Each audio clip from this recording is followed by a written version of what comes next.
সপ্তাহ জুড়ে ব্যস্ততার কারণে পরিবারকে সময় দিতে পারেন না বহু মানুষ। তাই ছুটির দিনগুলোই হয়ে ওঠে পরিবারকে সময় দেওয়ার একান্ত দিন। গোটা সপ্তাহের দীর্ঘ ব্যস্ততা শেষে অপেক্ষার পালা ফুরায়। এমনকি কর্মজীবী বাবা মায়ের কোলে আবারও সন্তানদের আনন্দময় ফেরার দিন হয়ে ওঠে এই ছুটির দিনগুলোই। তবে সব অপেক্ষার শেষটা সুন্দর হয় না, আর ভাগ্যের নির্মমতায় এবার চোখের সামনেই পুড়ে ছাই হলো একটি পরিবারের সবকিছুই। রাজধানীর উত্তরার 11 নম্বর সেক্টরের একটি আবাসিক ভবনে ভয়াবহ অগ্নিকাণ্ডের ঘটনা ঘটেছে, আর সে দুর্ঘটনায় 6 জন মারা গেছে বলে জানা গেছে। শুক্রবার সকাল 7:50 11 নম্বর সেক্টরের 18 নম্বর সড়কের একটি 7তলা ভবনের 2য় তলায় আগুন লেগেছে।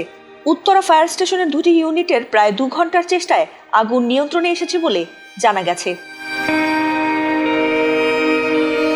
নিহতদের মধ্যে 5 জনের পরিচয় জানা গেছে, আর তাদের 3 জনই ছিল একই পরিবারের। তারা হলেন ফজলে রাব্বি, তার স্ত্রী আফরোজা আক্তার এবং তাদের 2 বছরের ছেলে কাজী ফায়াজ রিশান, হারেস ও তার ছেলে রাহাম।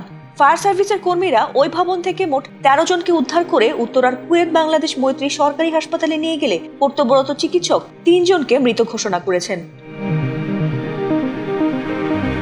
মৃতদের পরিবারের সূত্র থেকে জানা গেছে, ফজলে রাব্বি ও তার স্ত্রী আফরোজা দুজনেই ছিলেন কর্মজীবী, যার ফলে তাদের 2 সন্তান ফায়াজ ও রাফসানকে উত্তরাতেই তাদের নানির বাসায় তারা রেখে আসতেন।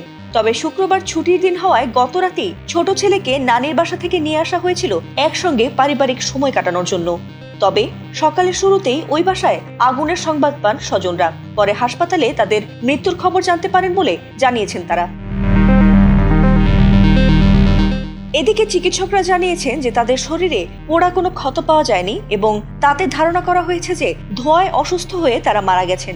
যদিও আগুনের সূত্রপাত কোথা থেকে হয়েছে তা না জানা গেলেও গ্যাস লিকেজ থেকে এমন অগ্নিকাণ্ড ঘটেছে বলে প্রাথমিকভাবে ধারণা করেছে পুলিশ। ফাতিমা সুলতানা, এটিএন বাংলা।